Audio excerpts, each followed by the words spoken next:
Teachers have once again descended on Frankfort by the thousands to let legislators and Governor Bevin know what they think of the pension bill and the recently vetoed budget bill. We talked to many of them, and they had a lot on their minds. For you, why are you here today? Well, I'm here because my children are right here behind me, and education is so important. I believe that our legislatures have never heard us this whole session, and that we need better education, and we need to come together as a family in the state of Kentucky and make some things change. We're here today to stand together as a group to say we need to make sure that if we're cutting funding, and if there's not funding, we need to really have a seat at the table to be able to put input for it. We need to make sure that they're taking into account every single student, because it's about kids, and when it's just about the money in their pockets, it's not serving anybody. And if you take out the foundation now, they're taking money away from preschool as well. If you take out the foundation, later the blame will come back to us for why they're not being able to achieve.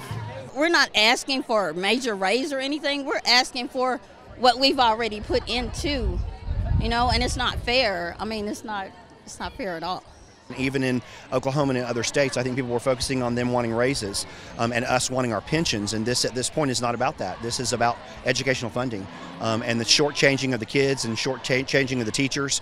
It goes so beyond us personally as what we believe we're worth and should be making, and goes into the classroom of what we're doing for our students and for our future. When it comes to children, there's never enough. There's never a point that you say we're good. You always strive for more. My job as a teacher, I'm never done. When you're in the people business, there's always more you can do. We need to have good teachers in the state of Kentucky, and here you are, you're doing everything you can to keep that from happening. So it's mainly for future teachers. I think for the current teachers, it's not that bad, but for future teachers, it's not good. Your sign says future educator, so tell me kind of what your concerns are in being out here today. I'm concerned I won't be able to will start my career in Kentucky. My plans are now, because of the pension bill, to move out of the state of Kentucky once I receive my master's degree. I believe that it's going to be an issue of getting good educators in the classroom. People are going to be scared away if they're not absolutely driven to be in the classroom, because they're not going to want to come into a system that's not going to take care of them. Teaching is a public service, and we take a lower salary knowing that the state is going to provide a good retirement for us with health care. And that is something that is now in jeopardy for new hires. It's going to be hard to recruit teachers. We would like to see that law totally repealed. What's the connection here between Joffrey and Matt Bevin? Their reigns are both based off cruelty and meanness towards people. And they're not very good leaders because of it. Even some teachers voted for him, and they never anticipated that from him. I remember reading the original email, and I still have it, that he sent the day before the election, telling teachers what he would do for them. And he's went back on every word he said. If you had one of those yes votes standing in front of you to, kind of detail to them what it is that their vote means to you as an educator, what would you say to that person? Look at exactly what your experience was in public school.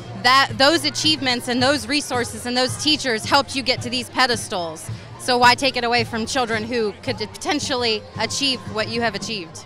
If we stay together and we organize together, that's going to be a big push. And I'm not saying that it's a Democrat or a Republican thing.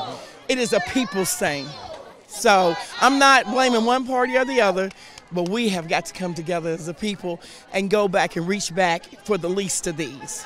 It's all about the kids, and they can say that this is selfish on the part of teachers, but it's really not. It's selfless. If you give up one day to benefit the rest of their future, then so be it.